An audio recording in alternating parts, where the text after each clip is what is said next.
آدم علیہ السلام اور حضرت موسیٰ علیہ السلام کے مابین بحث۔ جی ہاں، اس ویڈیو میں آدم علیہ السلام اور حضرت موسیٰ علیہ السلام کے درمیان جو بحث ہوئی تھی اس کو نہایت ہی اختصار اور آسان لفظوں میں بیان کرنے کی کوشش کروں گا۔ تو آئیے شروع کرتے ہیں۔ اگر آپ نے اس چینل کو سبسکرائب نہیں کیا تو سبسکرائب کر لیں اور بیل آئیکن کو پریس کر دیں۔ آدم علیہ السلام اور حضرت موسیٰ علیہ السلام کے درمیان جو بحث ہوئی تھی وہ جتنے بھی روایات ہیں ان میں تقریباً بہت ہی اختصار کے نہایت ہی مختصر گفتگو ہے۔ حدیث نبوی ہے، آپ صلی اللہ علیہ وآلہ وسلم نے فرمایا کہ حضرت آدم علیہ السلام اور حضرت موسیٰ علیہ السلام کے مابین ایک بحث میں حضرت موسیٰ علیہ السلام نے آدم علیہ السلام سے فرمایا کہ آپ نے ایک خطا کر کے تمام نوع انسانی کو جنت سے نکلوا دیا۔ تو آدم علیہ السلام نے جواب دیا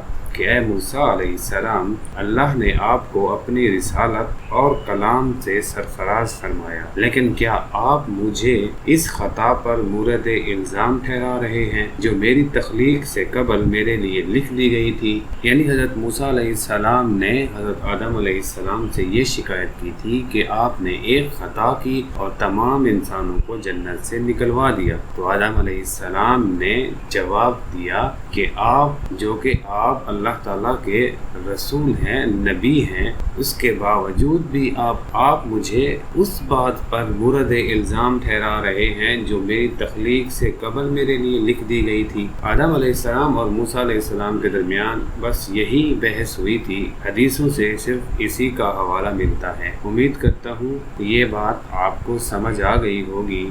اگلی ویڈیو تک کے لیے اجازت دیں مجھے۔ اپنا اور اپنے پیاروں کا خیال رکھیں اور ہمیشہ دوسروں کی ضرور مدد کیا کریں۔ اللہ حافظ۔